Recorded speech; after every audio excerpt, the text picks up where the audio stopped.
Hello students, good morning. मैं Pravesh Sharma. Welcome back to my channel.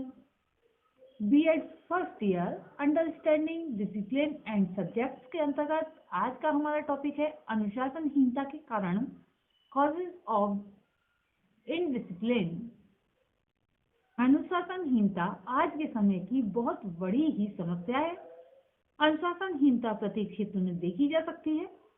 कोई भी व्यक्ति जन्म जात यानी कि जन्म से ही अनुशासनहीन व्यवहार नहीं करता है या फिर जन्मजात रूप से अनुशासनहीनता का व्यवहार नहीं अपनाता है, वरन जैसे जैसे उसे परिस्थितियां मिलती जाती हैं वैसे वैसे वह अनुशासनहीन होता चला जाता है। जैसे समाज में चाहे जैसे लोग रह रहे हों, किंतु शिष्टावस्था में वह असामाजिक तत्वों को ग्रहण नहीं करता है।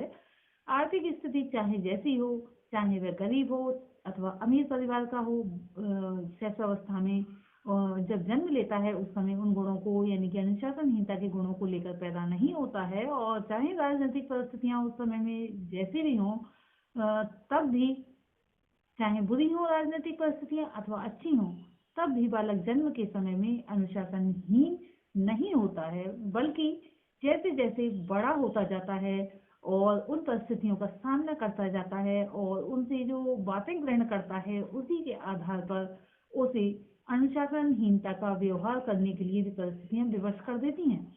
यदि हम विद्यालय परिवेश में उत्पन्न होने वाली अनुशासनहीनता की समस्या का निवारण करना चाहते हैं, यानी कि जो अनुशासनहीनता होती है उसको दूर करना चाहते हैं, तो हमारे लिए ये आवश्यक हो जाता है कि हम उन कारणों को जानें जो इस समस्या को जन्म देते हैं। अनेक विद्वानों ने अपने अपने मतानुसार अनुशासनहीनता के कारण बताए हैं। तो प्रसिद्ध विद्वान या शिक्षाविद के.जी. सैडेन ने अनुशासनहीनता के 4 प्रमुख कारण बताए हैं, जो ये सामने आप देख रहे हैं।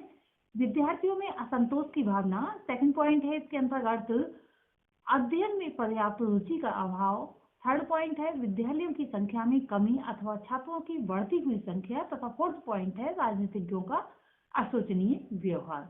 यहाँ पर बात ये आती है पहले पॉइंट में कि विद्यार्थियों में असंतोष की भावना। तो विद्यार्थियों में असंतोष की भावना क्या किस कारण से है?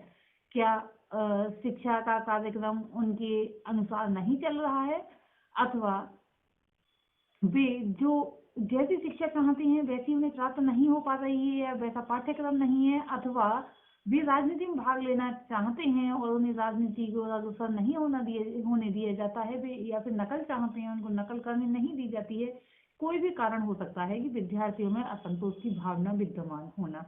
नेक्स्ट पॉइंट जो दिया है कि अध्ययन में पर्याप्त रुचि का अभाव। वास्तविकता तो ये है कि कुछ छात्रों की अध्ययन में पर्याप्त रुचि नहीं होती है, इस कारण से वे अनुशासनहीनता का व्यवहार करते हैं। जिससे कि वे अनुशासनहीनता का व्यवहार करेंगे तो उन्हें ज़्यादा जो भी नियम बनाए गए हैं उनमें बांधा नहीं जाएगा, अथवा पढ़ने से छूट दे दी जाएगी, शायद वे ऐसा सोचते होंगे। नेक्स्ट पॉइंट है विद्यालयों की संख्या में कमी अथवा छात्रों की बढ़ती हुई संख्या। यहाँ पर मुख्य बात ये आती है छात्रों की बढ़ती हुई संख्या। एक एक कक्षा में बहुत बहुत अधिक संख्या में छात्र होते हैं और जिससे कि अध्ययन अध्यापन कार्य भी ठीक प्रकार से नहीं हो पाता है, ये भी कारण हो सकता है। नेक्स्ट पॉइंट है राजनीतिज्ञों का अशोचनीय व्यवहार। जो राजनीतिज्ञ हैं उनका जो व्यवहार है वह अच्छा ना होना। ये डॉक्टर सैदेन के विचार हैं, उन्होंने ये प्रमुख कारण बताए हैं। नेक्स्ट पॉइंट में हम देखेंगे हुमायूं कबीर ने भी छात्रों के मध्यवर्ती हुई अनुशासनहीनता पर कार्य किया। उन्होंने अनुशासनहीनता के जो कारण बताए वे इस प्रकार से हैं। पहला पॉइंट है इनके अंतर्गत शिक्षकों द्वारा सम्मान व प्रतिष्ठा का खोना। नेक्स्ट पॉइंट है दोषपूर्ण शिक्षा पद्धति। थर्ड पॉइंट है आर्थिक कठिनाइयाँ। फोर्थ पॉइंट है आदर्शों का अभाव। फिफ्थ पॉइंट है स्वतंत्रता संग्राम का प्रभाव। और ये जो उन्होंने कारण बताए हैं वे भी अनुशासनहीनता के लिए उत्तरदायी हैं, क्योंकि स्वतंत्रता संग्राम जब हुआ था उसका प्रभाव आज भी है और इसी कारण से बालक भी वैसे ही कार्य करना चाहते हैं, हर समय जोश से भरे रहते हैं। आदर्शों का अभाव, आजकल नैतिक शिक्षा की कमी छात्रों में देखी जाती है और नैतिकता युक्त पाठ्यक्रम भी कम ही प्रतीत होता है। अगर नैतिकता युक्त पाठ्यक्रम का उसमें जोड़ दिया जाए तो शायद अनुशासनहीनता में काफ़ी कमी आ जाएगी। आर्थिक कठिनाइयाँ जो छात्रों में बहुत ज़्यादा फीस का होना और बेरोजगारी यहाँ पर आ जाती है। तो ये कारण भी अनुशासनहीनता की ओर बालकों को उन्मुख कर देते हैं। दोषपूर्ण शिक्षा पद्धति, जो परीक्षाएं होती हैं वह असमय भी होती हैं, कभी कभी सेमेस्टर वाइज जब परीक्षाएं होती हैं या फिर 6 महीने की बजाय 3 महीने में भी होती हैं, तो बार बार परीक्षा का जो बालकों पर बल दिया जाता है, जोर दिया जाता है, ये कारण भी जो है अनुशासनहीनता का हो सकता है। कुछ ना कुछ ऐसी बाधाएं या फिर समस्याएं उत्पन्न कर देते हैं, छात्र की परीक्षाएं टाल दी जाए। तो ये अनुशासनहीनता के अंतर्गत ही आ जाता है। शिक्षकों द्वारा सम्मान व प्रतिष्ठा का खोना। यहाँ पर ये पॉइंट भी जो हुमायूं कबीर ने बताया है और उन्होंने जो भी रिसर्च की होगी उसमें ये निकल कर आया है कि शिक्षकों द्वारा सम्मान व प्रतिष्ठा का खोना भी अनुशासनहीनता का कारण है।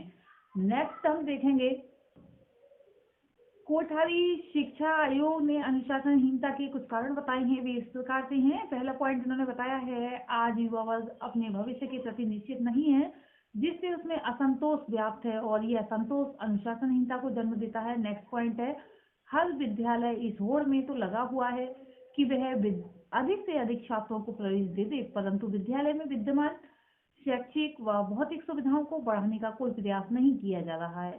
अतः अपर्याप्त असुविधाएं जो भी होती हैं, अपर्याप्त सुविधाएं अनुशासनहीनता को जन्म दे रही हैं। नेक्स्ट पॉइंट यानी कि थर्ड पॉइंट में इन्होंने बताया, विद्यालय में पाठ्यक्रम सहगामी क्रियाओं का आयोजन अकुशलता पूर्वक किया जाता है, जिससे छात्र अपनी प्रतिभाओं का पूर्ण प्रदर्शन नहीं कर पाते हैं, वह सदैव कुंठित रहते हैं। फोर्थ पॉइंट में इन्होंने बताया है कि प्राचीन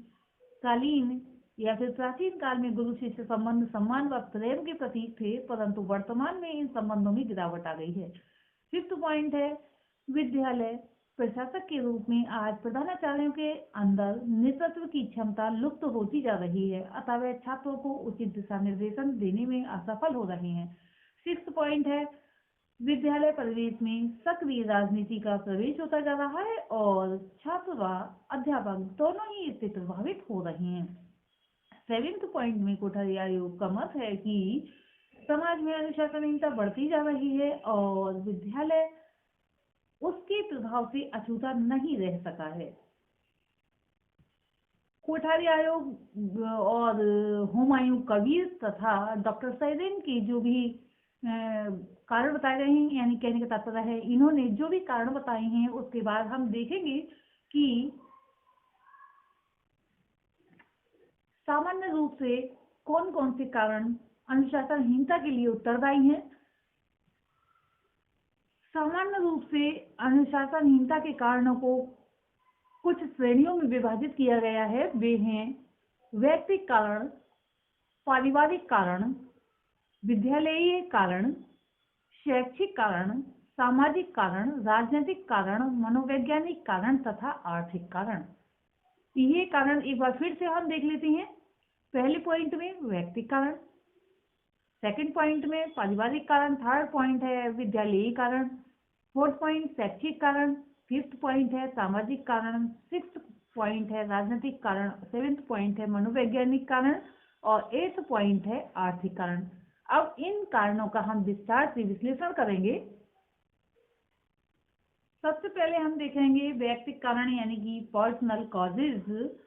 इसके अंतर्गत जो परिस्थितियां आती हैं वे अनुशासनहीनता को जन्म देती हैं। सबसे पहले शारीरिक दृष्टि से बालक का विकलांग होना, मानसिक दृष्टि से बालक का अस्वस्थ होना, बालक में अपनी असक्षमता के कारण निम्न भावना ग्रंथि होना, बालक में अधिक सक्षमता के कारण उच्च भावना ग्रंथि होना, किशोरावस्था में होने वाले शारीरिक परिवर्तन होना। नेक्स्ट पॉइंट में हम देखेंगे फैमिली कॉजेज यानी कि पारिवारिक कारण। परिवार में विद्यमान कुछ परिस्थितियां भी बालक के अंदर अनुशासित व्यवहार न करने की प्रेरणा उत्पन्न करती हैं। ये परिस्थितियां हो सकती हैं माता पिता का बालक के प्रति रूखा व उदासीन व्यवहार होना। कभी कभी ऐसा होता है कि माता पिता अपनी परेशानियों में उलझे रहते हैं और बालकों के प्रति उनका रूखा और उदासीन व्यवहार होता है। कभी कभी बालक में किसी कमी के कारण भी उनका व्यवहार ऐसा हो जाता है, जैसे किसी रोग से हमेशा बालक का पीड़ित होना या पूरी तरह से बालक का माता पिता पर ही आश्रित होना। लेकिन ऐसा नहीं होना चाहिए। क्योंकि बालक अनुशासनहीनता की ओर जब बढ़ जाता है तो कुछ भी ऐसे कार्य कर देता है कि जिससे कि उनके माता पिता और ज्यादा परेशानी में पड़ जाते हैं। नेक्स्ट पॉइंट में हम देखेंगे माता पिता का बहुत कठोर या बहुत लचीला अनुशासन होना। कभी कभी तो इतना कठोर अनुशासन होता है कि बालक अपनी बात, मन की बात कुछ कह ही नहीं पाता है माता पिता से, या फिर बहुत इतना लचीला व्यवहार होता है कि बालक के मन में जो कार्य आता है वह करने के लिए स्वतः ही तैयार हो जाता है। कभी माता पिता से उसके विषय में चर्चा ही नहीं करता है, तब भी अनुशासनहीनता की आशंका बहुत ज्यादा बढ़ जाती है। पारिवारिक कलह, माता पिता अपने लड़ाई झगड़ों में उलझे रहते हैं, दादी बाबा भी इन्हीं बातों में उलझे रहते हैं, आस पड़ोस में लड़ाइयाँ चलती रहती हैं, तब भी बालक अनुशासनहीनता की ओर अग्रसर हो जाता है। माता पिता का अशिक्षित होना, कभी कभी ऐसा होता है कि माता पिता जब अशिक्षित हैं तो बालक उसका लाभ उठा लेते हैं और अनुशासनहीनता की ओर बढ़ जाते हैं, क्योंकि जो बातें उन्हें ठीक लगती हैं वही अपनाते हैं और माता पिता को समझा देते हैं कि आज के युग में यही बहुत अच्छा है। चाहे वह कुछ गलत चीज, खाने पीने की चीजें प्रयोग करना अथवा कुछ भी ऐसा कार्य करना जिससे कि समाज में भी बेइज्जती हो रही है और बालक का जो भी भविष्य है वह भी बिगड़ रहा है। माता पिता को ज्ञान न होने के कारण बालकों की बात मानते रहते हैं। नेक्स्ट पॉइंट है माता पिता का पक्षपातपूर्ण व्यवहार। कभी कभी ऐसा होता है कि माता पिता कुछ बच्चों को अधिक स्नेह करते हैं और कुछ को स्नेह नहीं करते हैं, ऐसे में भी बालक के बिगड़ने की संभावना बढ़ जाती है। नेक्स्ट पॉइंट में हम देखेंगे कि घर का दूषित वातावरण। कभी कभी घर का वातावरण ऐसा होता है कि बालक के हिसाब से बिल्कुल भी ठीक नहीं होता, क्योंकि बालक गलत बातों को बहुत जल्दी ही ग्रहण कर लेता है बजाय अच्छी बातों के।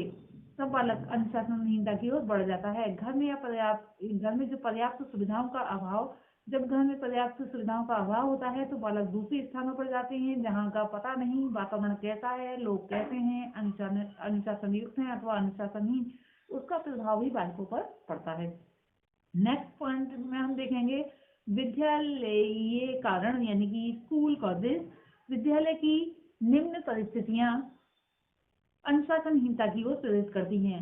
विद्यालय के संगठनात्मक ढांचे में त्रुटि या कमी होना, विद्यालय का वातावरण अस्वस्थ व अनाकर्षक होना, विद्यालय में कुशल अध्यापकों का अभाव, प्राय अध्यापक अपनी स्थिति से असंतुष्ट रहते हैं व वह पढ़ाने पर ध्यान नहीं देते हैं, विद्यालय में पाठ्यक्रम सहगामी क्रियाओं की उचित व्यवस्था करना होना, अध्यापकों का छात्रों के प्रति उपेक्षात्मक या तानाशाही व्यवहार होना, शिक्षकों की गुटबंदी, अध्यापकों का कक्षा से अधिक व्यक्तिगत जो है ट्यूशन पर ध्यान देना, विद्यालय में भौतिक सुविधाओं का अभाव होना, ये कारण भी अनुशासनहीनता की ओर बालक को अग्रसर करते हैं। नेक्स्ट पॉइंट में हम देखेंगे शैक्षिक कारण, सामाजिक कारण, मनोवैज्ञानिक कारण आदि। आज के लिए इतना ही, क्योंकि समय की कमी को देखते हुए ये इस टॉपिक के, यानी कि जो टॉपिक दिया गया है अनुशासनहीनता के कारण, पार्ट 2 में विस्तार से समझाएंगे। धन्यवाद।